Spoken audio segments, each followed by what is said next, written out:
This is Those Guys with your host, Matt Marrero, along with your other host. Hi, I'm Satish Ram. I don't know how I feel about this pay-per-view.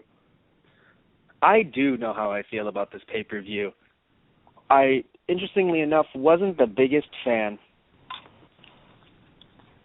Interestingly enough. I assume, meh means that, right? Yeah, basically. That's how I look at it. Okay, because meh feels right, and I don't know if I'm being overly critical. No, because here's what's funny, right? Most people would probably say, "Oh, but Matt, you guys have talked about Roman Reigns not being the big champion. Wouldn't like the head, the WWE World Heavyweight Champion, the head champion?" Well, it's like, yeah, but still, he's not there. So why aren't you happy? And it's just, well, I think that, I don't know, something about this pay-per-view just felt overly underwhelming, even though in a way we got what we wanted, right? I'm not saying that we were clamoring for Sheamus, but, we did, I would argue, we did want Sheamus to cash in successfully, depending on, hell, even if it was Dean who won. I think I would have liked Sheamus to cash in successfully just to kind of get that heel heat thing going, because, I don't know, I do enjoy when someone cashes in successfully. It's probably because, when I first started watching, and Edge had it, it made me feel like it was really cool. Like, I really enjoyed the concept. So, I don't know. I mean, I just felt like, hey, it would be cool if Sheamus could cash in. And then he did, and it was nice. But overall, the pay-per-view just felt underwhelming. And I think what really had to do with it, and look, I know Rollins was injured. Right, we know that. So that really threw a wrench into a lot of stuff. But they knew what the Survivor Series matches were going to be coming into this. The only thing that was going to be changed up was the fact that, sadly, and this also put a damper on the pay-per-view for us, even though it technically had nothing to do with the pay-per-view itself, Cesaro's injured.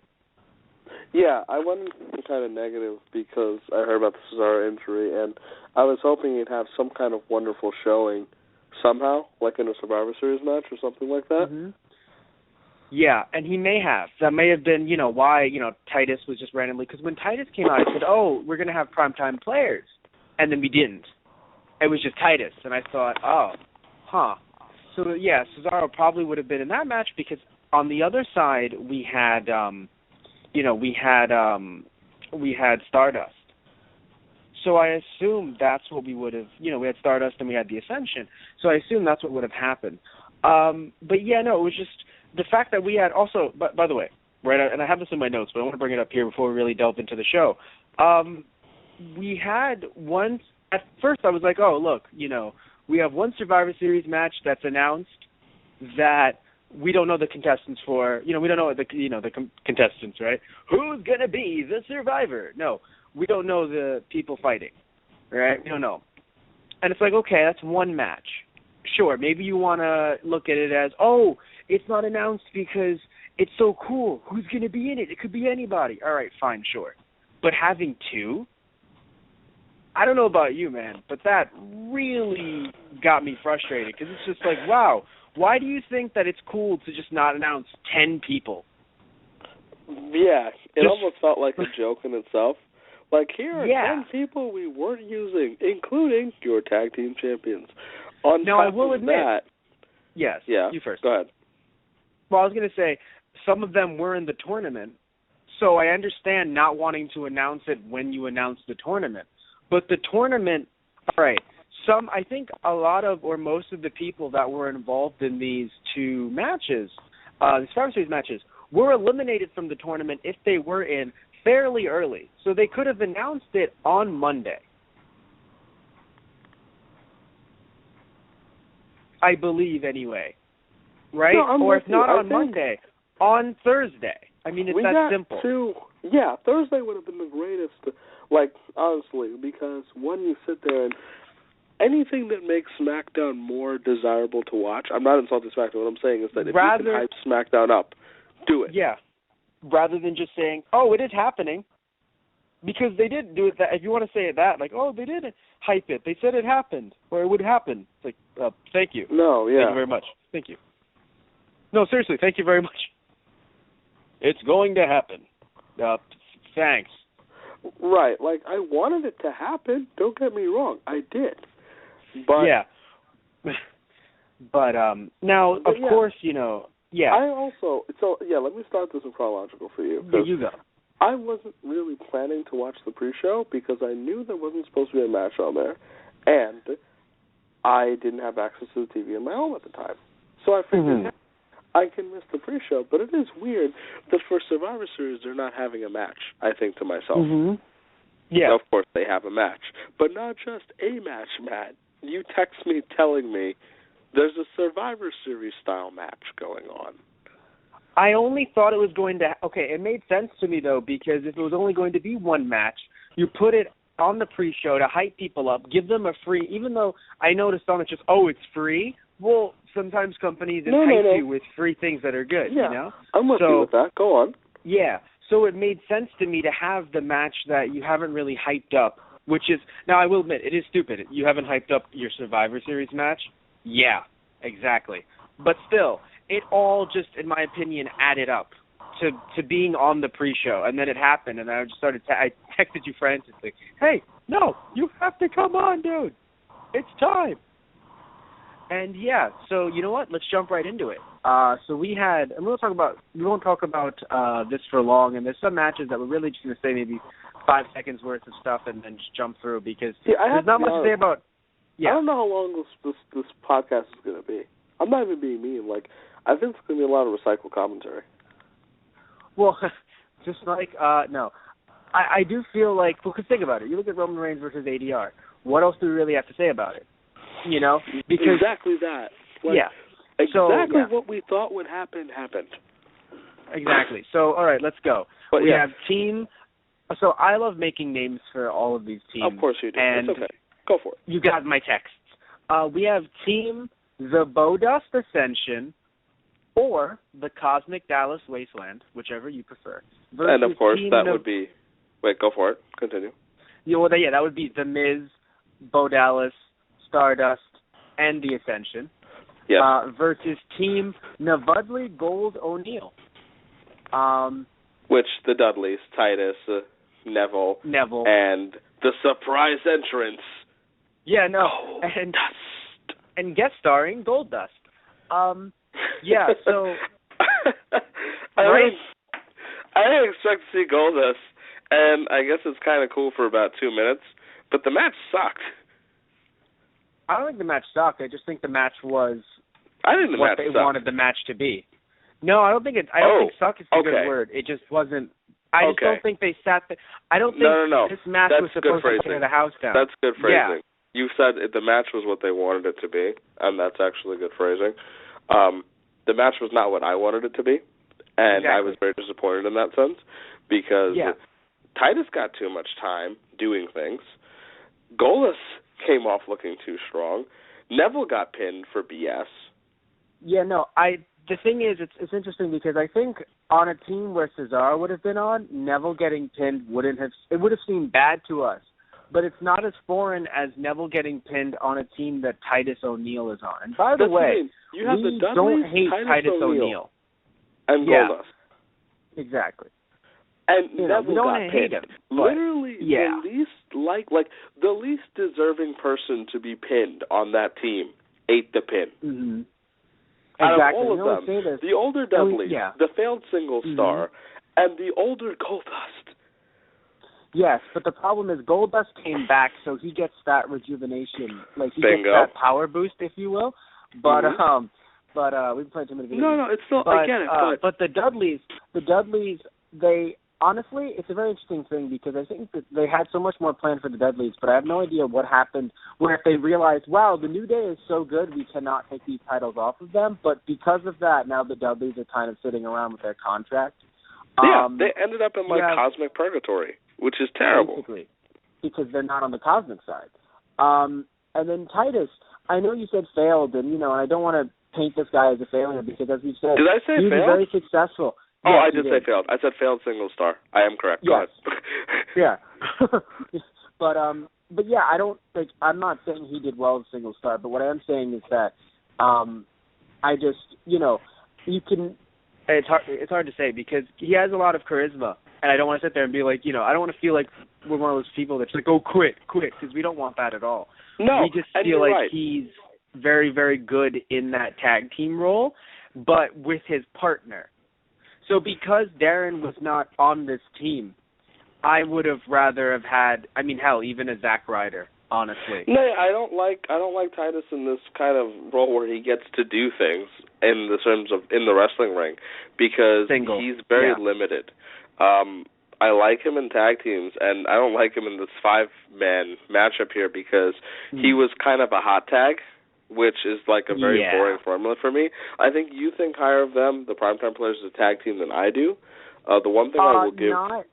No. I say that they are better. They are a team that would have flourished in a different era, and especially in that 2013 area where I started watching again. No. Yeah, I get that. Times have changed. But I think you do think higher of them than I do, because I'm not paying them any compliments. So you, by default, have to think, Really? So even in 2013, you weren't thinking, we did not have, we didn't really have a lot of... I think charisma's the great thing about it, and I'm not denying that. And I think Titus works the mic really well. I'm talking about I'm saying if we jumped back to 2013, I do not remember anyone else. They could have existed, but, I still feel like they're limited. I think they're very limited. No, I'm talking about Tag Team Champs 2013. We did not have Cesaro and Kid. We did not have the New Day. We did not have... we had, what was it? We had 3-man band. We had, we didn't have, obviously, the Dudleys. We did not have the Lucha Dragons yet on the main roster. We didn't have the Ascension even, if you're going to throw that at my... What if the Ascension? That's the only time you'd go on the Ascension band. Oh, no, yeah, we've had a complete overhaul of what we had back then. Yeah, so that's why now I'm with you in that sense. Remember, when it was... What I'm arguing is they would have been limited back then, too. I'm not saying that you're wrong in saying that they could have flourished in 2013. I'm saying they would have been okay in 2013 and still been limited, which is more of a commentary on a couple of years ago, the tag team division, than it is on the Primetime Players. I get you. Right. But, I don't really, and I guess I'm also just biased here because I really like Adrian Neville. I've always liked Adrian Neville a lot. And it really, the fact that Cesaro's down with an injury, and then we have this pre-show match, and I see Neville get pinned on this team, and I'm just like, this is wonderful. That was frustrating. Nothing has changed. And they basically swept through. And look, I don't like the Ascension much. I've made that clear. But they got completely, swept under the rug. Well, here's what's interesting. Here's something I wonder. They usually do the whole someone gets pinned immediately for shock value. I assume because the Ascension aren't that high on the totem pole right now, especially even as tag teams. So if they're not high, if they're not high on the totem pole of tag teams, as single competitors, they technically have to be a lot worse. So I guess I understand why they immediately went for Victor. And again, Goldust superpowers. Because he's coming back. It's a story that's been done before. It happens all the time. Yeah. I'll let that go. But they're there just to lose. What is what I'm saying? The crowd, I would argue, agreed though that Titus should have been eliminated. I think. I don't think. I think the crowd was really mild the entire night. I made that commentary to you. Which is weird because, I do wonder, and should have mentioned this, I guess, before the show started, very happy nothing bad happened during the show. Oh, there were some happy. Rumors. Yeah, there were some rumors going around. If anyone doesn't know, there was some rumors going around that one of, that ISIS was targeting a lot of different, there was a list leaked. And again, still rumors, that ISIS was targeting a bunch of different places throughout the U.S., and one of them was WWE Survivor Series. And I was so confused as to why, because I do not want to have any relation to ISIS whatsoever. That is the weirdest, do they dislike the booking? I was really fucking confused and nervous overall, not even kidding. I was sitting there going, why is this a thing? Right? Wrestling has its lowest viewers in a very long time. No one's watching. Why is this a thing? And I really was nervous. And then we see Vince McMahon saying, not only not being nervous, giving the giant middle finger in the form of Lillian Garcia singing the national anthem. I'm not the most patriotic guy in the world, and I'm not the biggest Vince McMahon supporter in the world. But I did kind of crack a smile for a moment, where it's like, and now sing the national anthem. Immediately my head was like, Vince, you sly asshole. Okay. Yeah, no, I think he was upset. He was just like, wait, so we can't make a replica Statue of Liberty? No, we cannot, Vince. What about a bald eagle? Can we get a bald eagle? I'm pretty sure we can't, Vince. Look, you're giving me shit here. All right, you're giving me nothing to work with. We'll do the Lillian Garcia national anthem thing, but that's been done. All right? Can we get Jack Swagger in there, maybe? No, Vince. No, I just pictured, like, as she's doing the anthem, every single superstar is on the ramp, just, like, saluting. Really? I saw middle fingers. No, because technically they didn't give the finger to the flag. No, there's no flag, straight to ISIS. Though it would be awkward if they had an ISIS flag, but still, just straight to, just middle finger. On a serious note, I did kind of chuckle a little bit, and as Matt mentioned before, we're both really glad that nothing went on at this event. To my knowledge, there was no damage anywhere else either.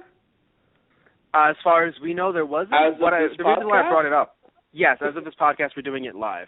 The only reason why I bring it up, though, is because I wonder if that's why the crowd was a little tense, because apparently it's supposed to be a town that is very not smart, smarky. Smarky as in, no smarks or not a lot of smarks, meaning that they're going to cheer and boo the people that WWE storyline-wise is telling you to cheer and boo.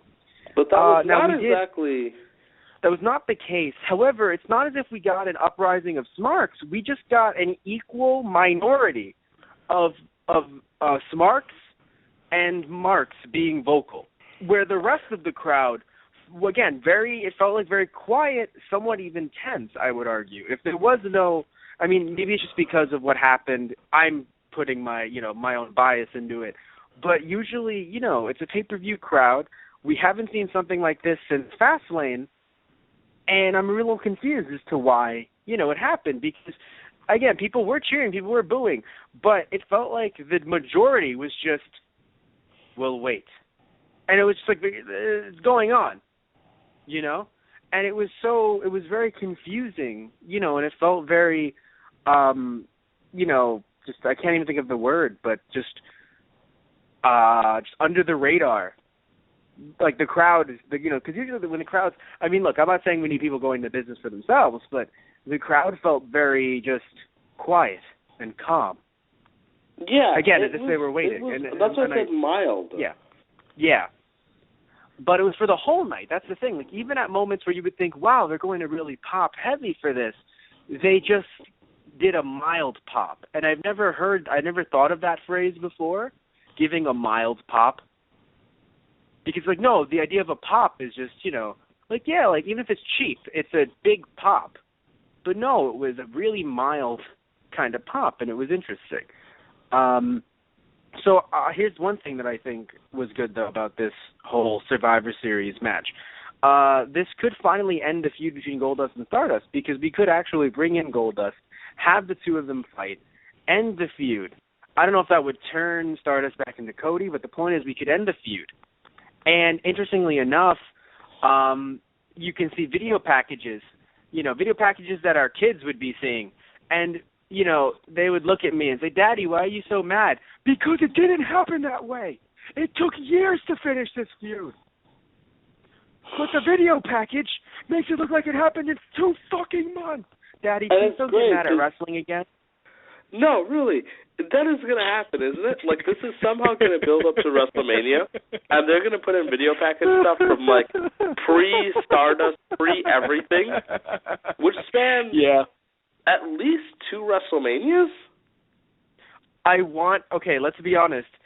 They're going to, sadly, and I say sadly because I feel like they're going to try to do a repeat of what happened with Reed recently, where, Dusty's going to be brought into it somehow. But the reason why I bring this up is, hear me out. Well, there was a point when it would have been okay, but they waited too long, and now it's going to be really bad. But hear me out. The point is that they're going to have to flash to footage when the 3 of them united against the Shield. I want that to sink in. The fucking Shield. I want that to fucking sink in. That's a great comment. I want that. Seth Rollins and Roman Reigns have both been WWE World Heavyweight Champions. The fucking Shield. In that time, 2 out of the 3 have held the title for at least 1 minute. 50 seconds. The fucking Shield. All right, so moving on. But we'll be very brief about this quick thing. I don't even have any notes on this. Tyler Breeze is amazing at everything. Googs it. Exactly. I mean that right there.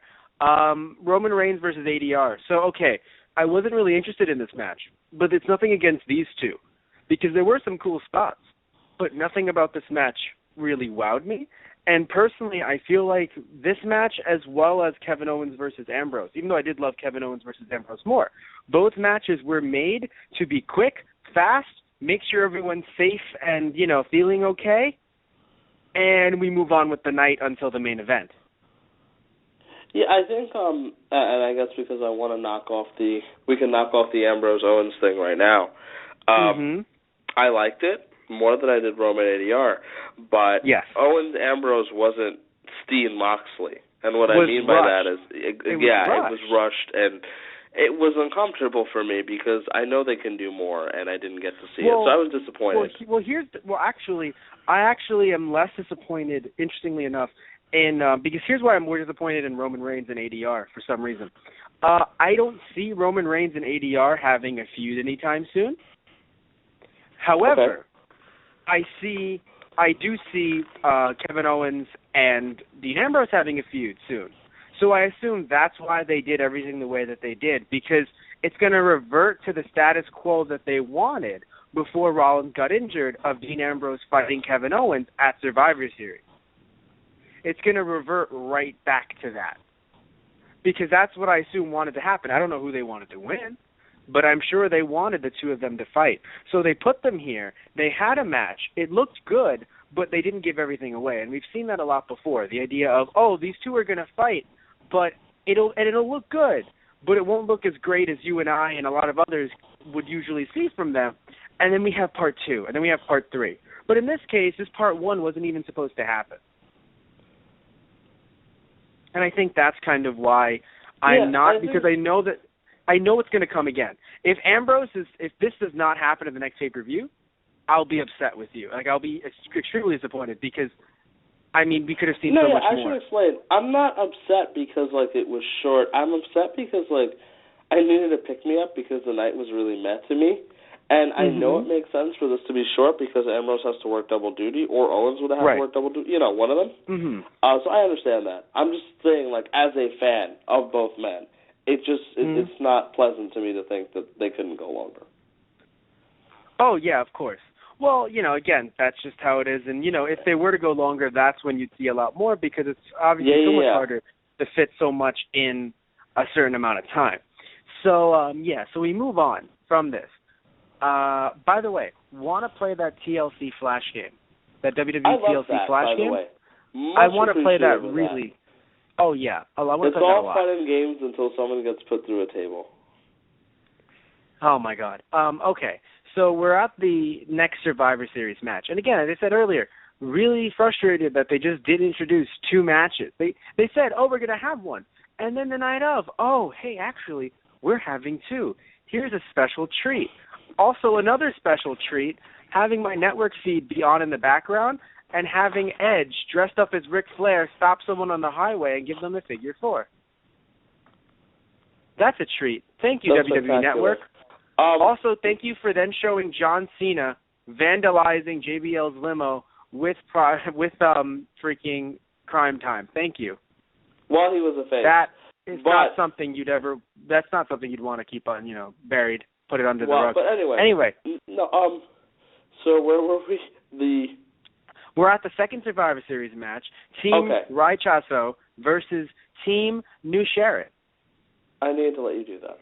Now, you ever heard the joke about the policeman who brought, a blunt to a high school?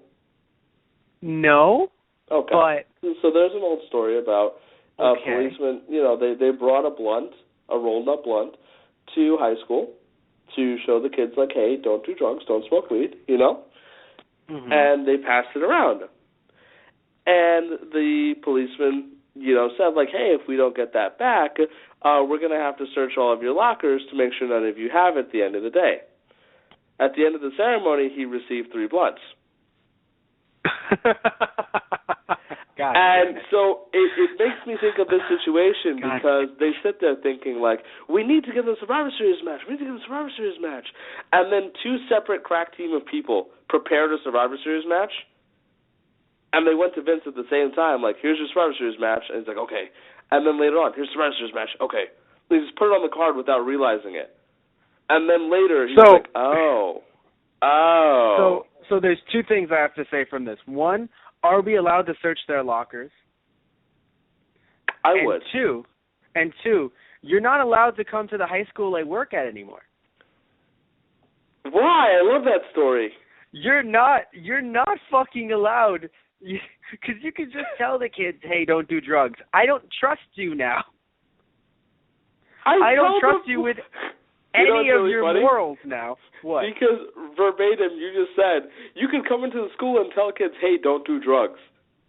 And you said, I don't trust your morals. You literally just said, because of how you're going to go about it. Because of how into the school. You're going, God forbid you walk in with an open beer. Hey, kids, don't drink. Pass this around to remember not to drink. But I don't trust you. If I get 3 back, I have saved somebody. I think if you get 3 back, we're going to have to search some lockers in the school.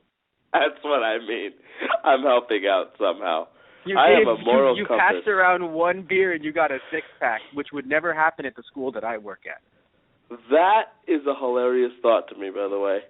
I pass around a singular beer, and I get returned a 6-pack of a different brand. And you're furious. That's why. I was about to say, and you're furious because it's not your beer. Like, I gave you all a Heineken, and you gave me back Stella.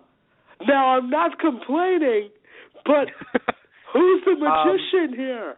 That being which, said... by the way, please sponsor us. Anyway, please, so... Stella, yeah, or Poland Spring, if you listen to Nerd New York. But... okay, so yeah, I do not think the crowd was... Okay, I think it was after this match, basically basically the women's match, it made me realize, it's not that the crowd isn't into insert match here. They're just not into anything. Because I thought that the crowd wasn't into this match, but now I realize it's just in general. But the reason why I would argue that they weren't into it, if that really was the case, if they really just definitely weren't into this, and because they were barely popping, right? I mean, barely any. Because at least for the main event match and some others, you could hear people trying in the crowd. I would argue that WWE did not have their mics working and were just putting in fake crowd noise, the ambient crowd noise that they usually have, because that's how it felt, because it was really awkward. Anyway, so for this match, this Survivor Series match, crowd was not really into it, and the reason why I feel like they may have not been was because of the fact that, do you remember when, I believe it was Adam Rose, when everyone was saying, he's not going to get over on the main roster, and look how he hasn't been getting over. And you and I sat there and said, well, yes, he's not getting over. And everyone would say, because they don't like him. And we were on the show saying, well, that's not really why. It's because you would randomly throw out Adam Rose versus another wrestler just on the card. I believe it was Adam Rose, Jack Swagger, just on the card and not announce it beforehand. And then nobody was happy, even though freaking Adam Rose was having a win streak. Still, you and I both sat there and thought, wait, Adam Rose was not going to be on this card, and everyone else didn't either. So the idea of, surprise can work, but it can only go so far. So surprise can work when it's just, hey, you don't know who's going to be doing this. Oh man, that's so crazy. Oh hey, you don't know which Wyatt family member. Oh hey, yeah, that is crazy. Hey, you don't know who's going to even be in the main event because we're still having a tournament, the semifinals and the finals. Yeah, that is crazy. And we've added another match. Yeah, and what hurts it here is that, okay, I guess this is me getting a little homery or like old schooly, but this is Survivor Series. This isn't a B-level pay-per-view. Okay, like, yeah. Survivor Series used to be one of the big four, and that was really important to me. So, and even so, in namesake, a Survivor Series match is a 4 to 5 man or woman elimination match. Like 4-on-4 versus 5-on-5 rather. And so it's hard for me that it's like if we were at Hell in a Cell and they just decided out of nowhere to announce a Hell in a Cell match, I'd be pretty mad. Yeah, I get that. I really do. And I know that an elimination match is not the same as Survivor Series matches because it doesn't require the physical prep. But like, you TBA'd one, and I'll let it slide. But you slid in a second one for no reason. And then why did the one on the pre-show have to happen then? Because are you trying to promote that on the pre-show, like, anything can happen? But then people are just going to expect a match all the time on the pre-show, and you've burned your card there. I know. I mean, it would be really silly, I think, if you're just like, if at every gimmick pay-per-view you just put a Hell in a Cell on the pre-show. I will admit, it could put some butts in some seats. I'll give you that much, depending on what kind of gimmick match it is. But also the idea of you have to build. Okay, if you put a Hell in a Cell match on the pre-show, it shouldn't be something you just didn't build, and the Hell in a Cell match is Zack Ryder versus Heath Slater. Now, I'm sure they would both want to tear the house down. Because of that, right? But still, the idea of, and nothing against Zack Ryder or Heath Slater, but yeah. So what were you going to say? I need to ask you something because you saw the early part of the pre-show, right? Pre-match. I did not. Right, you had troubles too. Yes. Because I actually my network cut out a lot tonight. More than it has in a very long time. Well, mine did that little cut thing where it likes to jump from one clip to another really briefly. It did that, but I only had it. Mine always does that live. Like 90% of the time, it'll do that live. The little jump cut stuff when it streams. Yeah. But what happened actually is I missed the first one of the pre-show. What I wanted to ask you, if you had seen it, but it's okay that you hadn't. But part of also what bothered me about the whole pre-show Survivor Series match is that I really hope that the first 20 minutes or so had some time dedicated to how the teams were formed, because there's like a Survivor Series match is usually some kind of glue holding them together. But like, why are the Dudleys teaming with Titus O'Neil and Neville and then Goldust? Like, how did that happen? Titus was just, they didn't have to explain Titus, but I would argue that they've had some of these people team up, though, in the recent weeks. So it makes and go against each other. It would have made a lot more sense if Cesaro was on the good side because he had some troubles with Stardust over the last few weeks. So you think Titus was the direct Cesaro replacement? It makes perfect sense. He had to be. Because we had moments over the past 2 weeks. I know you don't watch SmackDown, but or at least you don't as often as I do. But you've had these moments over the last 2 weeks where Cesaro has had a match, and during the match, Stardust has been out there holding up a Stardust section sign. Yeah, and he's done it on Raw once or twice too. So that was actually. Yeah. So it makes a lot of sense that I think the only issue for me is that really really frustrating is that we didn't have anyone cut any promos about this on SmackDown at all. Just, it's going to happen, don't worry, don't freak out. It's going to happen, and it's just, wait, but you know who's going to be in it. Why aren't you telling us what's going on here? Even if it was just, we don't know if Cesaro can be in it. You had another one with nobody who's injured. Though I'm a little worried about Big E's health after taking that spear. Delivering that spear. A little worried. He had to be carried off, right? Well, no. They made the joke he had to be carried off. I mean, I know that was in storyline. But before that, I'm being honest with you. I saw up to right about the spear, and that's when my network cut, and I had to do a whole restart. So, and it looked like he got hurt on the landing. He looked like he got hurt on the landing. However, it had nothing to do with, he got pinned as he normally would.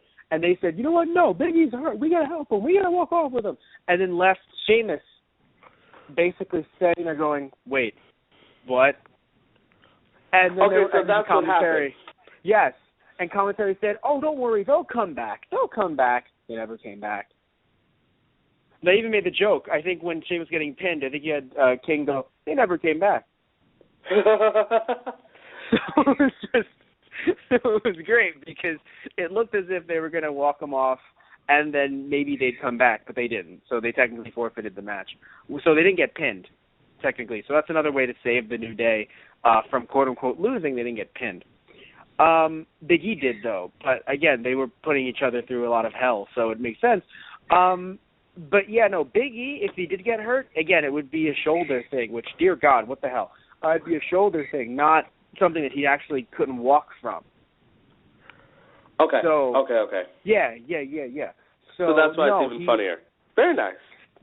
Well, I think it was just generally a thing where it was just like, oh, he got pinned, he's hurt. No, unicorn down. You know, we have to walk him to the back. And they just never came back for Sheamus. Well, but anyway. We knew why. Yes, they wanted to make him look horrible for the future. But, okay, so I do think that this match... The only way you can build the Money in the Bank winner, but go on. That's the only way. And it's so interesting when you see people that are new to this, not that I'm saying anyone's like a noob, but anyone that's, I think, newer to wrestling, because they sit there and they go, how are you really going to build a champion up like this? Honestly. And it's just, no. That's what they do with Money in the Bank winners. And again, we're not saying that we like it, but we've seen Yeah, we've seen the trend. And frankly, I sometimes understand it because why would you, you don't want it to look obvious. And I think if you had someone tearing through the roster as Money in the Bank winner, it would look extremely obvious if they're going to immediately just, destroy. Because then it's just, then why, So, I mean, I understand the idea of booking them a certain way. So, yeah, I usually understand it, honestly. It makes sense. And it looks it's more intriguing, I think, when they come out and then they win.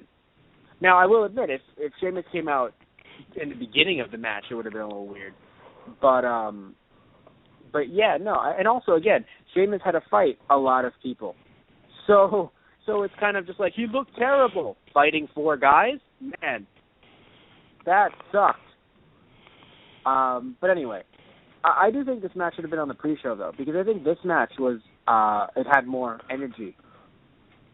And I think it would have been a better match. But I think it was partially because of the people involved, But that's not the point of why it should have been on the pre-show. More energy, get people hyped. However, I'm not disagreeing with you. Oh, okay.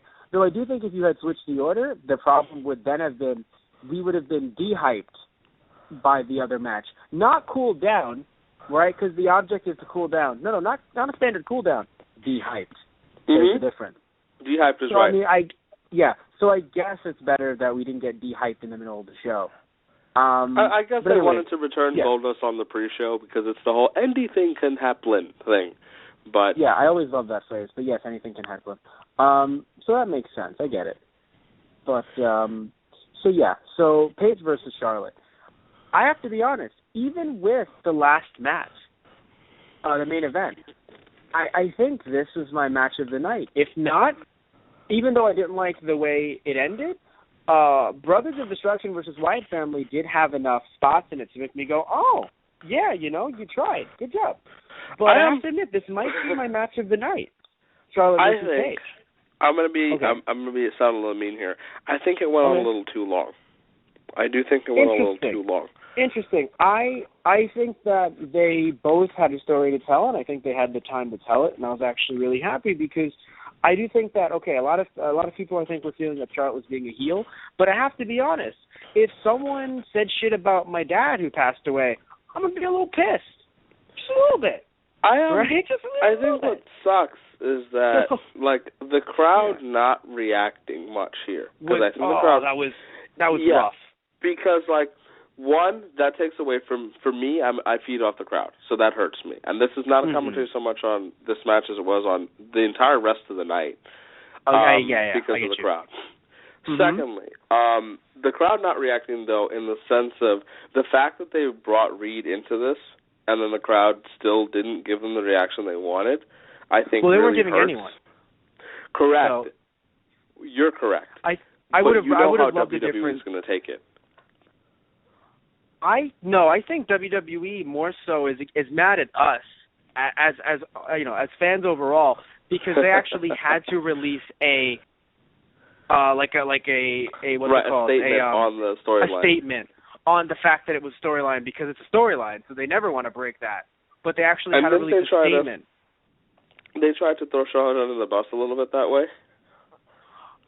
Not under the bus. I would argue they tried to say, look, because under the bus is saying, hey, she wanted it to happen. She came up to it. No, they just said, oh, she had to agree to it. Because Flair was saying, oh, she doesn't have enough power to not agree. And so I think they just came back with, she agreed. Guys, it's not like we're going to force. I think it's not putting her under the bus. It's the idea that they don't want to sit there and go, oh, of course, we would sit there and prey on anybody. And to be fair, I agree with Rick in this one, and I think you do too, the idea of not having enough power to disagree. But I think that she could have, but again, God knows what would have happened to her career. That's it. I do think that she could have, and I think that she could have, because here's the thing. Okay, Roman Reigns is in definitely a better position than she is in terms of popularity and everything, but at the same time, Roman, I don't know if Roman upset people. You could argue that that's why Roman lost to Wyatt at one point, because Roman said, I don't want my daughter to be used in this angle, after they had already used her a little bit. And I do think that hurt the angle, and I wonder if they were just oh, okay, you're going to lose. Because I think it was really serious, and I would have liked it. Yeah. But with this, anyway. I think it hurts because I've mentioned, I don't mind them using that kind of angle if everyone in the family and, people are okay with it. But we heard in the coming days that it was kind of a gray point where, Rick or Charlotte's mom were not informed and stuff like that. That was bad. That was really, really bad. I had a little bad taste in my mouth thing. Yeah, we didn't get the comments about it on air because on air we were doing it live, so we didn't know about Rick or Charlotte's mom. But, Charlotte's mom didn't know. And even if you're going to tell me, oh, she's not part of the business, she doesn't need to know. Or by telling her, she might complain, especially on social media, and our angle got out. And it's like, oh, okay. You tell her when it's happening live, maybe, or something. You still tell her, but maybe later, or you just wait for her to see her. I don't know. I don't know what the fuck you would do there. All right? But Rick motherfucking Flair, the guy still works with you. You expect the guy to be at some shows soon. I think he even said, I'm going to be at some shows, and it'll be water under the bridge then. But my God, Ric Flair, he works with you. I'm sorry, he works with you. He's still under contract. What the hell, guys? I think it's funny because I could make the argument for the opposite. Rick knows the business, so it might. I'm not saying I feel this way, but I'm saying you could make the argument. Yeah. No, I get you. Either way, it's terrible because Rick knows the business. Still terrible. So maybe you can let it slide because it's like Rick understands what people do in this business. You have Charlotte's mom not in the business at all. I probably would have said, hey, Mom, or someone just texting her, don't watch tonight. Get it on DVR. Don't watch tonight. Just don't. We'll discuss it with you in the morning. That's what I probably would have done. But again, we don't know how the storyline came about in terms of when it was written, when it was given, when it was prepared to happen. Because we hear a lot about things not being given in advance. So we really don't know. Now, the reason why I like this match, though, talking about the match itself, is because I really feel like that, both sides had the ability to just, I guess, give more in terms of Paige talked more, and that really added to her character in this match. I really enjoy it when wrestlers are able to speak during the matches and kind of, just say this and that. I think it really added to it. It made her seem like she was a snake trying to slither out of these moves, trying to get away from Charlotte.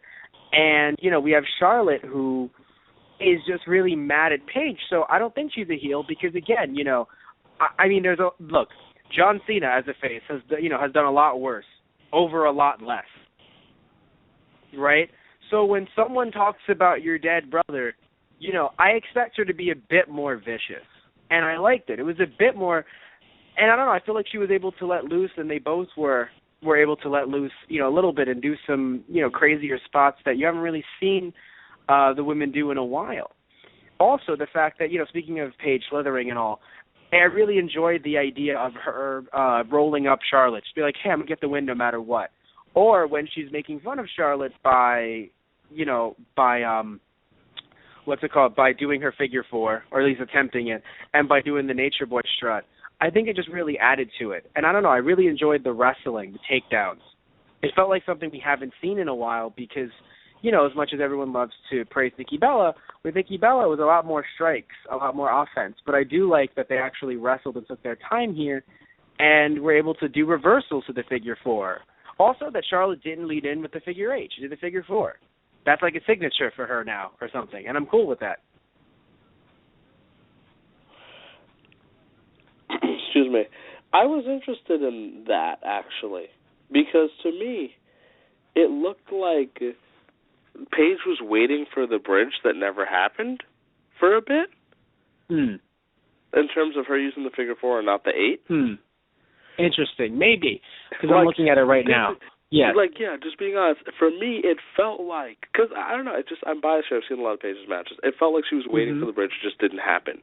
And it threw off their pacing a little bit. And I think the crowd, and I'm not casting blame on them, but I think it set an environment that wasn't fun to work a match in. And it came off as losing steam as the match went along, because you're pulling up your cool spots, you're pulling off your stuff, you've got momentum, there's pretty decent ring psychology going on, you know, and then, I think it went off kind of slow. Yeah, I mean, I can give you that. I'll give you that. I think that they were selling more, I think, because, we have a situation where, we have Charlotte just doing the electric chair drop, and then she's selling just kind of, brooding. No. And what I will say is I'm glad they got the time. I'm no way going to say, like, oh, no, we should have had it be shorter. But I felt like, it sounds weird, but it felt like it went on long for me. But in no way am I saying they should have had less time, because we've worked so hard begging for them to have actual time on pay-per-views. I think the word too long is weird because it does give off that vibe. I get what you're saying. Yeah, that's why I want it. Yeah.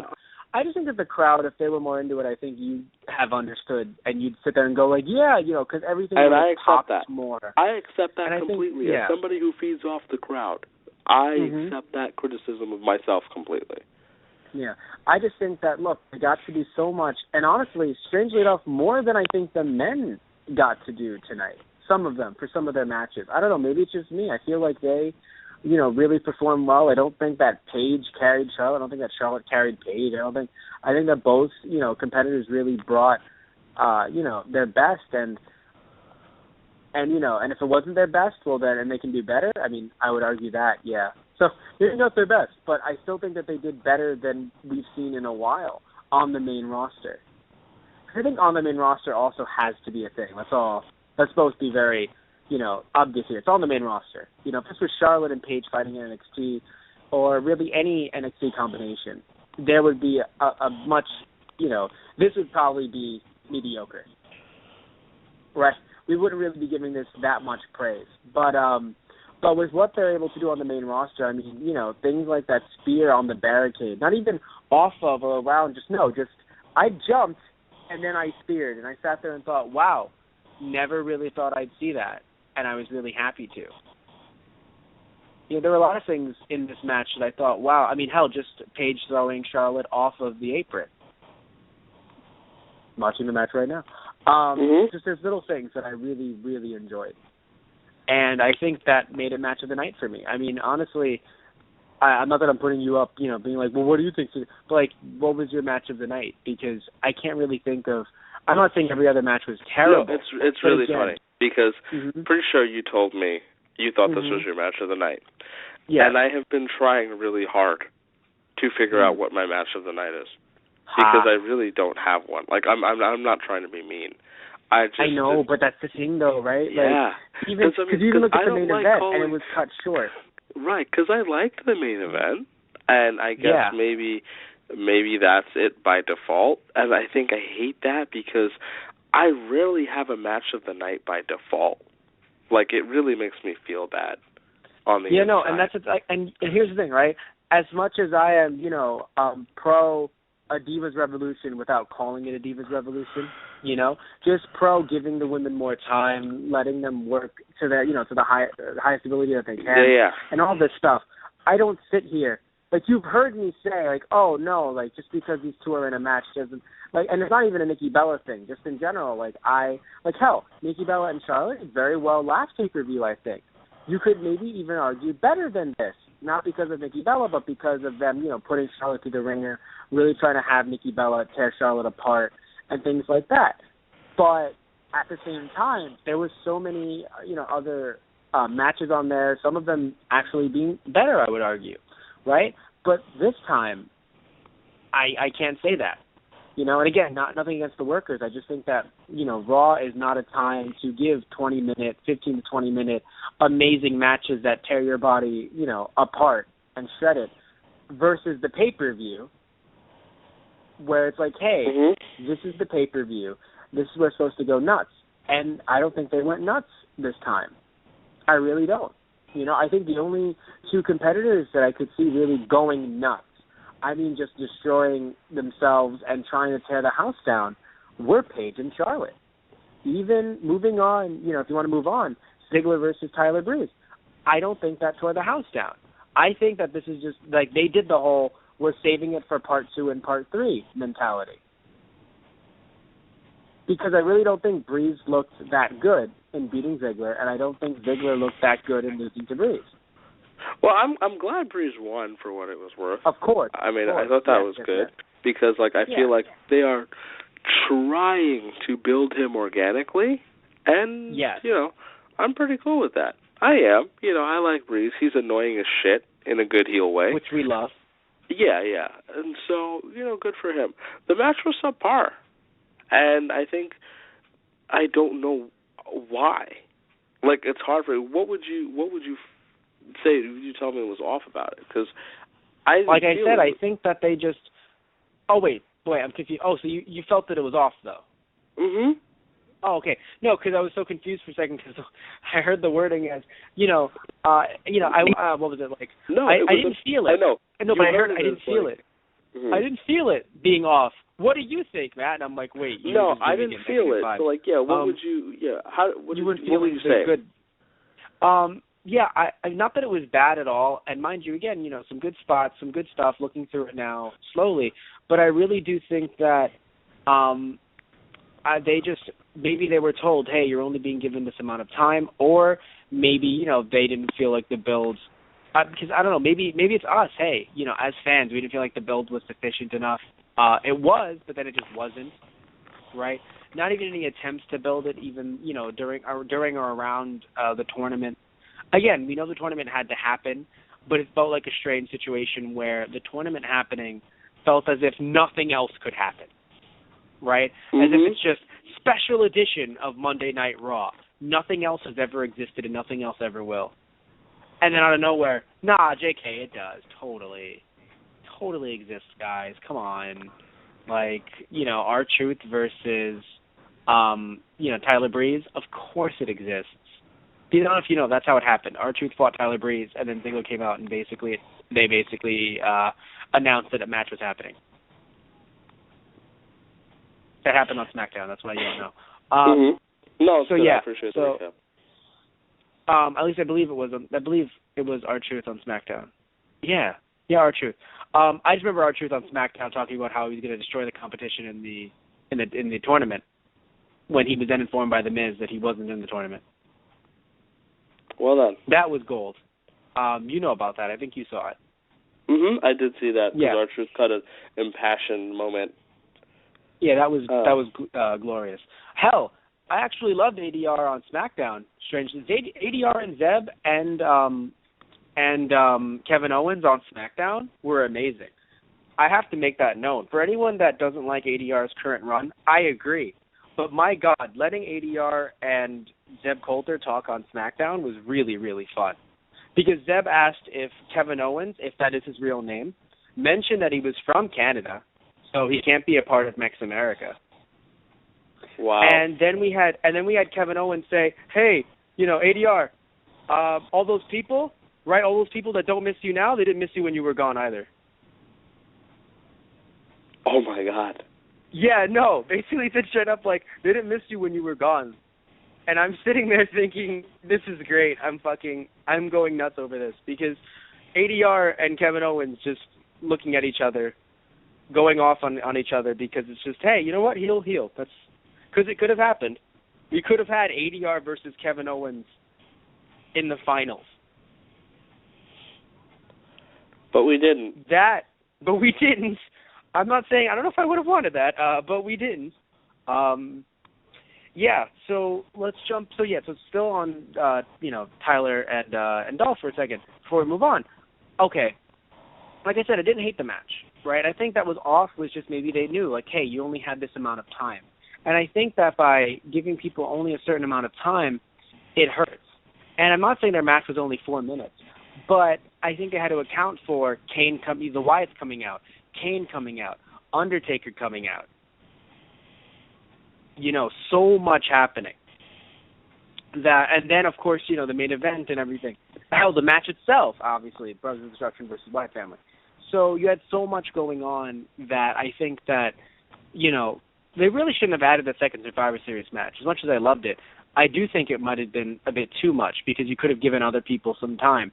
But they really wanted to do that, and that's, I think, what made everyone else have less time up until the co-main events, which were allowed to go on forever. I mean, Undertaker's entrance was so long.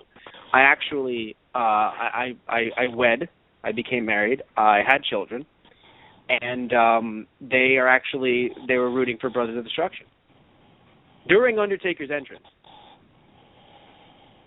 That all happened. Mhm. I want to make some stupid, and you can see it if you follow me on Twitter and Instagram. But I won't. Yeah, I actually Not stepped here. away to make some tea during the entrances. You made tea for 80 years? It was really, really good aged tea. Makes sense. It makes sense. But yeah, so here's the funny thing about this match. I now, after seeing the finish, I now understand why the match was going to be a tag team match. And I think I maybe said this to you before on our Raw show before this one. I may have said, it's probably because the Wyatts are going to lose because Bray won't get pinned. And my God, Bray did not get pinned, so technically it's Harper's fault. So Bray Wyatt, according to WWE, Bray Wyatt is still super sugoi, right? He's still super awesome. And because Bray Wyatt didn't lose, right? So he's still so badass and evil, and he's still the new face of fear. Totally. Because he didn't lose. Harper lost. That asshole. So Bray's still just fine. That, all jokes aside, that has to be what they think. Because they knew Undertaker has to win, but Bray can't lose. So if it had been a Survivor Series match, Bray would have had to have taken a pin. Unless Bray would have ran away, which would have still looked pretty bad. So no, they had to pin Luke Harper.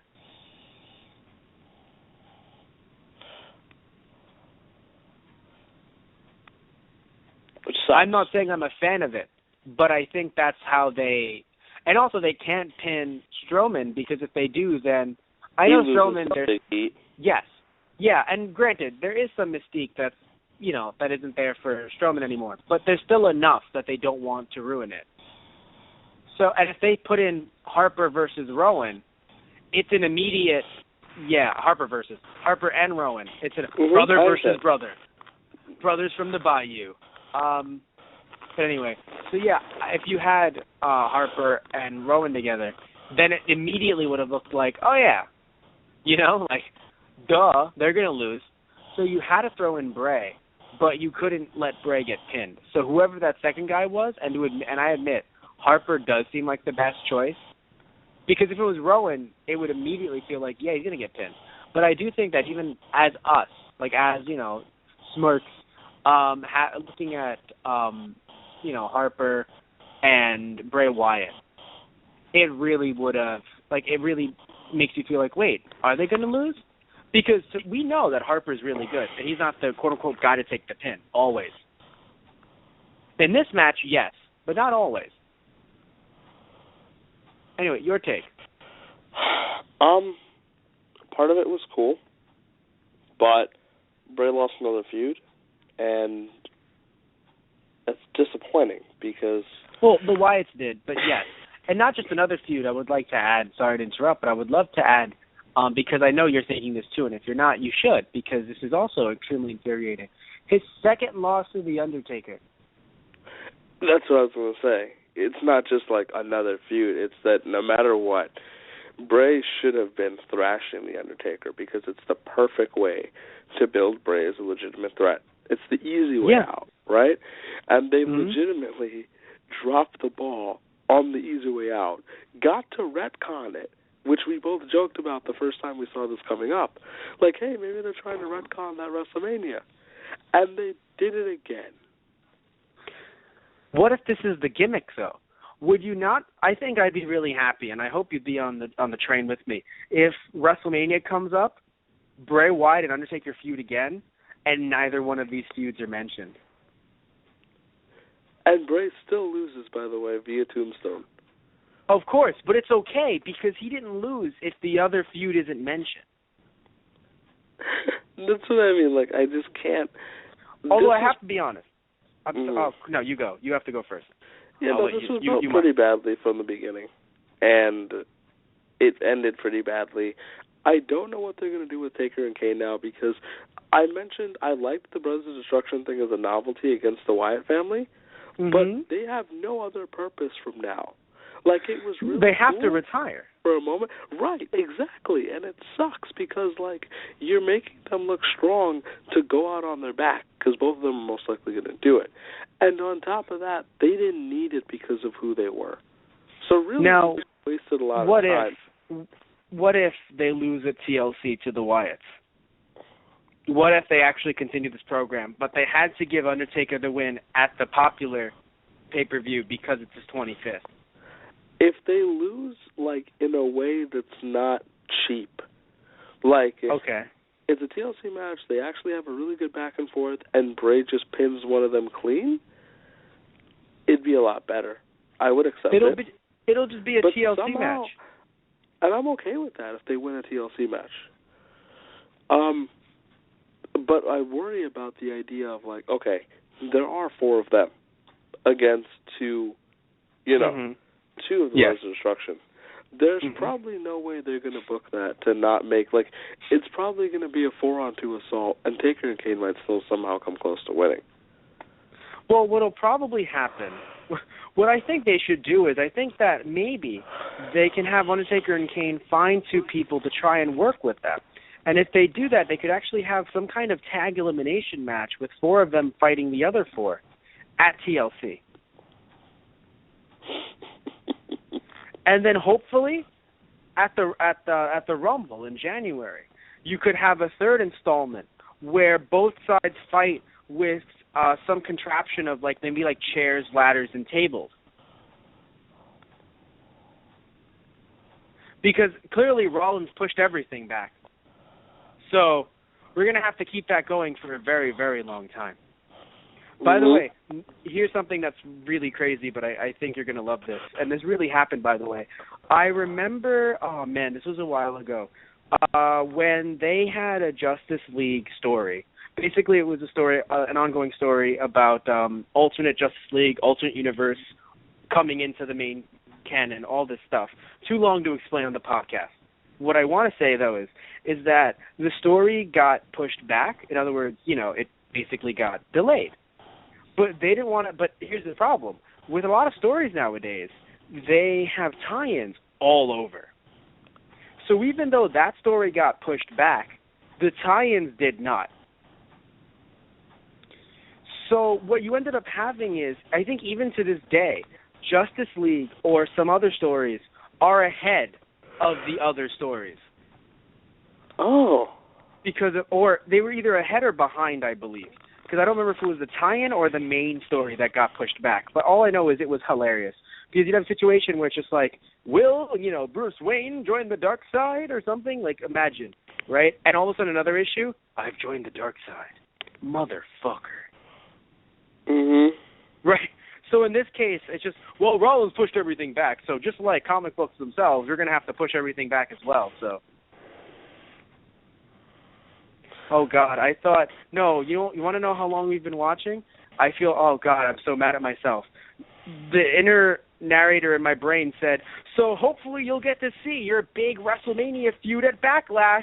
Matt, what year do you think you're in? Backlash. I know. It's like, Matt, where do you think you are? It's okay. It's just like, oh, God. It's okay. I would have made a bad blood joke. Oh, thank you so much. Thank you so much. You're helping. Thank you. But, yeah, so this match was not bad at all, by the way, as it's going on right now. So I just don't want to say it's match of the night because, again, you know, it wasn't – had it been elimination, even if Bray had lost, I would argue elimination would have made it match of the night. I don't know who they would have found, to be fair. But still, anyone I would have taken. I would have taken the Lucha Dragons. I don't care. Hell, Kane has a mask. They have masks. I'm sure they have stuff to talk about. I would have rather had, I mean, that's how, yeah. So, I don't know. I mean, well, it's great to see Undertaker on the third rope, by the way. Just, you know, seeing him do that is amazing. But still, I do think it was a little strange that, because, you know, and also another thing, too, they take out Rowan and Strowman at first, obviously. But then the match still goes on, and they're just in the background like, yeah, we'll let it happen. We'll see where this goes. I know we wanted to beat them up at first, but now we're good. You know, I look, I understand that it would have been extremely cheap to make this a DQ win. But, yeah, I don't know. I just think that I think it was underwhelming because it was a tag match. But now that we know, right, it's a tag match, of course, you know, Undertaker and Kane would win. So, yeah, I mean, we really don't know where it'll go from here. We don't know if this is the end. All we know is Bray Wyatt is not necessarily the new face of fear. And I don't know if Undertaker is the new face either. He is a face of fear, I guess. And mind you, you love The Undertaker, as do I, of course. But, like, we're not saying this is that, like, go home, old man. No. It's just, you know, he lost to Brock, so that's, I mean, you know, that's still there. I'm not even referring to, like, a current, no, like, lost to Brock as in the whole WrestleMania 30 thing. Yeah, so I really don't know what they're going to do with this. And like you said, we both love Taker. You know, I really have a lot of respect for what he's done. God knows what they're going to do here, because as you said earlier when I was ranting, their next step is sort of retirement. It has to be. I don't know what they're going to do to make it happen, but it's you know what's really happen. frustrating? It's not going to be retirement because Undertaker will retire. And Kane won't? But Kane won't. I mean, and hell, the authority... Said, yeah. Mm-hmm. When Taker does retire, I will give him a standing ovation to my screen. Like, I will clap to my TV screen. Mm-hmm. And same for Kane. Much respect. But, like, you know, they're on their last legs, and it's okay for them to go out now. And I just don't know why they have to be beating the Wyatt family to look strong when they're just going to go out on their backs. And it was an okay worked match. It was. You really think that they're not going to retire after this match? Because if they retire after this, they didn't go out on their back. They retire. They won to retire. What? Going out on your back means you lost, and then you retired. Yeah, if they retire after this, they didn't go out on their backs. Yeah, I know. No, you're saying, they won this just to retire and go out on their backs, and I'm like, wait. Oh no. They're, okay, I'm sorry. Let me be more clear. They won this to end up going out on their backs, so it's confusing to me. Because I don't see Kane and Taker as two guys who are going to retire without losing. And yeah, so you think they're going to lose to, like, who the hell are they going to lose to now? That's why I'm complaining. Okay. Because, they should be going on their backs. I do believe that they will. But right now, they beat the Wyatts to quote-unquote look strong, I guess. And what my complaint is that they didn't need that in the first place. They could have just taken a clean loss. You know, and I'm not saying it had to be a Survivor Series because I get the Taker 25 years thing. I'm a big fan. Mm-hmm. But I don't know. I think it's one of those things where they really didn't have the foresight because it's like, hey, if you're gonna have, I know it was a while ago, but still, we're gonna make sure that the streak is lost here. Well, remember, Undertaker does have he has a anniversary coming up. I mean, he's been doing Survivor Series just as long. And then it's just, oh, well, we don't care about that. He's going to retire after this. Oh, okay, cool. Like, we're not making this into a, but no, eventually it's just, oh, no, you know what? Yeah, let's make it a blood feud again. Sure. Oh, wow, 25 is coming up. Perfect. It's just without any thought beforehand, in my opinion. Like, I do not think that they sat there and thought, Brock Lesnar will beat him. But then, in a year and a half from then, Undertaker will come back for revenge. And then, we will make sure to, oh, by the way, Bray's going to lose to him at the next WrestleMania. Oh, of course, Undertaker has to look strong for some reason again. And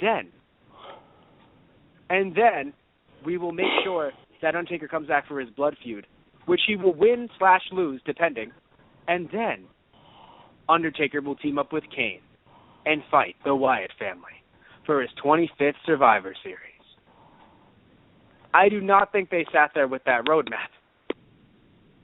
Right. I think I'm okay with them thinking that Taker needed to win at the 25th Survivor Series, but Bray suffering from this is not a good thing. No.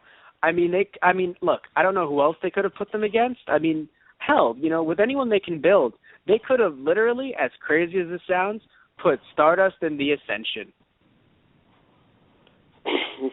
As crazy as it's literally, here's the thing, it could you have can been build a very anyone. simple squash, right? Yeah. If you give them enough promo time, you can build anyone.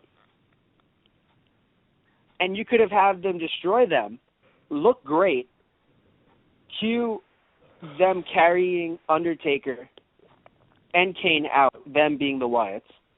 Boom. Your Survivor Series feud going into Survivor Series is now going into TLC. I mean, look, knowing WWE, this is not the end. Even though it looked like this was the end-all, be-all, it's not. It only looked like that because it's Survivor Series, and it's the big one, but it actually won't be. Anyway, moving on.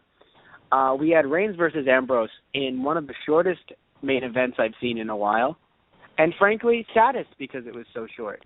It's cool giving Reigns a clean win. It's something we pretty much expected, but you know what? It was, it really was frustrating that it was so short because, look, even though you planned the whole cash-in Triple H thing, that's fine. I mean, sure, you're trying to make Roman Reigns into Daniel Bryan, which, I mean, is not fine only because the crowds will not, people are going to notice. But whatever. You want to make it into another Daniel Bryan thing, fine. But the fact that you waited so, that it was so, the match ended so soon is quite disturbing. Just as disturbing as you having Harper and Bray Wyatt. The feed is still on in the background for me. So you have Harper and Bray Wyatt getting stared down by Undertaker Kane. Disturbing. Also disturbing, the cameraman not fucking panning right, so that I didn't even know that Harper was doing a thing. But whatever. I don't work for $1 billion company, so it's okay.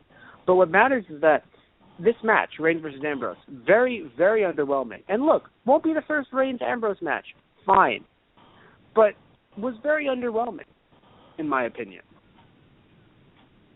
How did you feel? It was underwhelming. And it might just me being bitter about it, but it did feel short. It did feel like it was rushed. And I think part of it, and they had a lot of time, too. We finished the whole night, everything going on. With 10:44, maybe? Yes. I mean, hell, the match ended at 10:38. Also, the match went on for 11 minutes-ish, about 11 minutes. And you sit there and it's just, look, I know it's not a 5-minute match, yes, but usually a main event goes on for 15 to 20. That's how they work. I guess also... So to have yours... Wait, go ahead. What? Go ahead, Mo. No, I think to have yours end so soon, in my opinion, with that much time on the table, you knew something was going to happen. So immediately you're thrown off because you're like, all right, something was going to happen, whatever. Yeah, looking at the amount of time that was left on it, I was like, this is kind of BS. Something's going to happen. And then Triple H came out, and I'm like, okay, something's going on. I did not call the Money in the Bank thing. Mentally, I did not. I didn't either. But, so I'll it made admit sense, to that. but I didn't either. Yeah. But looking back, I'm like, duh, Satish. But it was a thing where like, okay, this is gonna make me sound like a mark again, but it's okay. Ambrose and Reigns should either be a blood feud or the coolest best friends fight in the world. And they got 1 minute of like, Roman, I love you, but I'm gonna beat your butt. Well, Dean, I gotta do what I gotta do. It's like, but like emotionally, the brother storyline that they built up between Dean and Roman, it should be like amazing. Like I want to cry when they fight. Well, here's the thing though. Here's what I think. I think they actually had more than just that. It was on SmackDown as well. But I'll say this to you: mid-match, they should have had more passion. And I think, because again, when I look at Charlotte and Paige, I liked that they were interacting with each other. Hell, I look at Kevin Owens, right? Even though Kevin Owens and Dean Ambrose was short, as, if you want to divide them by, men and women in terms of that, if I want to say, my favorite, it's sad to say, my favorite women's match of the night, Matt, there was only one, but it still could have been bad. My favorite men's match of the night might actually be Kevin Owens and Ambrose, if I want to actually sit there and say, whoa, interaction is key. Because, Kevin Owens interacting was key to my enjoyment. Sitting there hey, Michael Cole! Hell, you didn't see SmackDown. On SmackDown, Kevin Owens looked at Richard Brennan, and he was just like, he was like, watch the match, Rich, you idiot! Out of nowhere. Just because. It was great. No, because he was arguing with the referee, and the referee, told him, basically, hey, just fight, stop. And so Kevin Owens looked away, and he just looks at the commentary table, and he's like, are you watching the match, Rich? You idiot! And I was like, thank you so much, Kevin Owens. Thank you. But also, by the way, that spear on Triple H, completely deserved. I'm sorry. No, it was. It's funny. Yeah. I know that there were some people that were like, what has Triple H done? And it's just like, wow, are we really? I think everyone's right. I think WWE's right. Man, they'll forget everything. I think we did. Because, look, I understand he technically hasn't hurt Roman that bad, but my God, with everything Triple H has ever done, and him not being a babyface right now, I think it's fair to say Roman could have literally said, that was for Daniel. And I'd be like, yes, it was. I don't know. I'll sit there and I'll be like, John Cena, why are you doing these things? But I guess in this moment for Roman, it felt like a John Cena thing, but I kind of got it because H basically told him to go F himself. And it's not like John threatening Paul Heyman. H has still been competing for a bit. Yeah. This is Triple H in 5 to 10 years, and he's not competing. I'm going to be mad when, even if they have a history, Roman Reigns spears Triple H. And hell, in theory, it's kind of like, why did Roman Reigns do that? Well, to be fair, we now learn that Triple H was actually planning this with, so what would have happened was, regardless of what Triple H would have said, regardless of what Roman Reigns and Triple H would have said, boom. It would have happened. I really don't think Triple H came out with Sheamus and said, hey, that was just that was just me saying, not but if Roman says yes, you're screwed. No, it doesn't matter what Roman Reigns would have said. He would have turned around to a bro kick. That's true, actually. That was the plan B. It was the plan F. So, no, it was just the plan now. Roman Reigns was not part of the plan. This was just an FU to Roman Reigns. And you can tell it was an FU. You want to know why it was an FU to Roman Reigns? It felt like an FU to us because we sat there and thought, really, all this confetti? No, it was literally raining on Roman Reigns' parade. It wasn't confetti, it was rain. Didn't they do this with Daniel Bryan already? Where I don't think Daniel Bryan did not get the confetti. Didn't he get the confetti? He did not get the confetti. The ring was not Randy Orton. Because I've seen the video packages with Randy Orton pinning him. Right, were very, very large. Randy Orton did not pin Daniel Bryan in a confetti ring. I can assure you of that. Daniel Bryan got confetti at WrestleMania when he actually won the thing. Right. But he did not get confetti at SummerSlam when he was pinned by Randy Orton. Because I'm mixing up the moments. You are mixing up, yes. Also, I love that Roman Reigns speared Triple H while confetti rained down. I have to be honest. It's a beautiful thing. Also, I don't know about you, but when Roman Reigns kicked out, I thought, it's the Roman Empire, Margo. I did not think Sheamus would actually get another one off and get a win. It would make sense because it makes Roman look stronger, because even though he lost, he had to take two, just like John Cena had to take two spears from Edge. But still, it was a bit scary because it was just like, hey, what if Roman really beats Sheamus right now? My God. My God.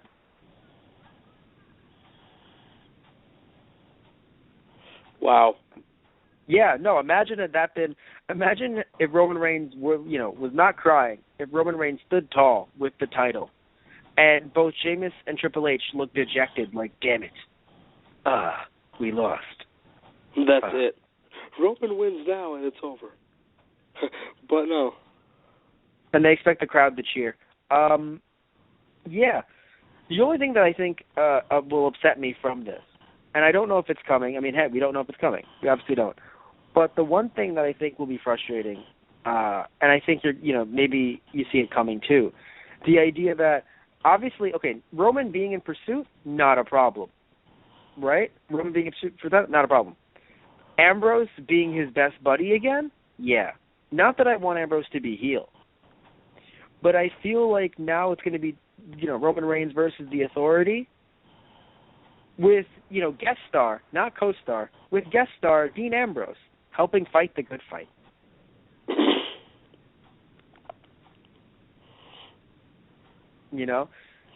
That's what I worry about. The only thing that might work is if Kevin Owens also joins the Authority and they screw Ambrose out of the Intercontinental title because he wants to help Reigns. That would be nice. But other than that, I do think it'll be a problem because it has the opportunities to have Ambrose not be in the main title picture, mostly because Roman Reigns is there, and he's Roman Reigns' best friend, which I love the bro angle. I love it, usually. I love Ambrose, usually. But I think it's going to be a problem now because, Ambrose lost, Reigns won, then lost, and now Reigns is thinking, oh no, I have to get back at him. Hell, he technically has a rematch clause, which is good. But yeah, so your thoughts before we wrap things up? Okay. It's probably a smarter decision in the long run to have Sheamus winning here and not Roman. Because I don't conceivably think the story that they could tell with Roman winning now and taking it to WrestleMania would have been one that could have worked out well unless he had to, beat John at WrestleMania. And we've talked about this. Right.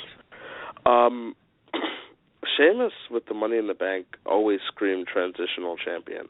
So he's probably going to lose it en route to WrestleMania. I don't know to who or what's going to happen. Technically, since Roman never had the title, it's not like he did, but he won it off a tournament. So I don't know if they have a rematch clause thing going on there. I assume they will. He has to because he won it off a tournament, but he won one. This wasn't mid-match. He did win, yes. Because I was going to say, he didn't win the title. I'm like, no, duh, he won the title. Unless, yes. I think Daniel Bryan, fans list one of Daniel Bryan's wins as a win when WWE doesn't, because I think Triple H said, no, it didn't count, LOL. So he could try to say that to Roman and see what happens with it. But as of right now, the storyline says Roman Reigns got a 3 count off of Ambrose, which I think is also a little insulting to some because, we could have had Sheamus come in. But no, they want to do the whole, it looks like as if it really happened. All the smarks are upset. Cue Triple H's music. Bam. Sheamus comes in to say hello. Yeah. So, yeah. I mean, I will say something. Yeah. I do kind of want to see Raw tomorrow night now, but oh, yeah, of course. there is something else on the horizon that I also have to see. Well, we'll discuss it, because we'll discuss what we're going to do tomorrow. I'll talk to you in a second to see what we're doing. You can go on different social media accounts that we have to check it out. But, again, because, there are other ways for us to view certain things. So, I'm with it. Yeah. So that's why it's like, Raw I might say Raw will be more entertaining than the other things that we want to watch, and podcast on. But I will say that, they can be done on a Tuesday, and you can see them on a Tuesday. So, but we'll talk about that more tomorrow. Yeah. Either way, we want to thank you all for listening in, and just looking through my notes, want to see if there's anything. Again, match was okay, and I think that's the problem really, is that the match was okay. It they ended at 10:48, so they really had at least a couple of more minutes to play with, and yeah, I mean, to me this is a C-level pay-per-view, maybe even closer to D, which I never really give anything a D, because I do think that everyone, like, the wrestling quality is so good that it would be horrendous for me to say, oh, it's a D, it's an F, because the wrestling quality is so good, right? But for this pay-per-view, not that the wrestling quality was bad, but a lot of people held back.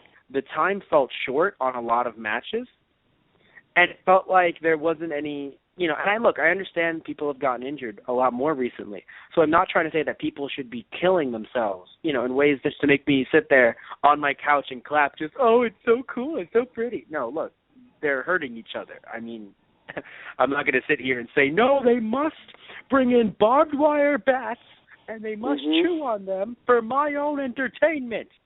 I'm paying $10 a month, damn it. I deserve more. No. But I do think that this was a very safe night when it's a pay-per-view. I've said it over and over and over again in this podcast, and I'll say a lot more in the future. Raw, SmackDown, those are supposed to be safe nights because you have the opportunity to have promo time and make everything seem a lot more fun and quote-unquote entertaining because people are talking. But again, the promos are good. There's genuine crowd interaction, yada, yada, yada. This is supposed to be we're taking it to the next level, we're killing each other, and they didn't. Yeah, and it felt really like a large part of this felt like Raw or SmackDown, if you prefer. Okay. Yeah, I would say that makes it it's hard C to D level. Yeah. So what would you give it? Maybe a C minus. All right, I'm with you. Yeah, I'm not saying C minus, but I get you. Yeah. But anyway, so we're going to wrap things up. Again, as I said earlier, thank you guys for listening to those guys. I'm going to mention them social media accounts. We have a lot of different ways that you can listen into our show and get updates on our shows. We have our main website, thoseguysontheradio.tumblr.com. We have our Facebook, which is /thoseguysontheradio. We have our Twitter, which is @thoseguysradio, our Instagram, /thoseguysontheradio. And and I said them all. It's funny. It's always like, wait, is there one more? Not yet. We also have our YouTube channel where you can catch some of our podcasts, constantly updating ourselves with more, TGOTR, or Those Guys on the Radio. You can also listen to us through iTunes if you wish. Again, search up Those Guys, and you'll get to see our little icon, and you can see all of our shows from there, 200 shows and counting. Also, we have our Let's Play channel. Can't go through all of our different Let's Plays we've done now. A lot of different episodes with a lot of different podcasters that we've worked with, and more on the way. A lot of also funny clips from WWE games as well. Again, so check it out. It's TGP, Those Guys Play, so you can find the channel through that. And, yeah, email us with show ideas, thoseguysontheradio@gmail.com. Email us or, with show ideas, or if you want us to sponsor you, sponsor us. Either way, we'll promote you. So thank you all for listening to Those Guys. So, yeah. Anything you want to say before we end the show, Satish? No. I'm looking forward to Raw. I am. All right, good. But good. I don't think that this was a great pay-per-view. Okay. I understand. But, so good night, everyone, and say good night, Satish. Good night, Satish.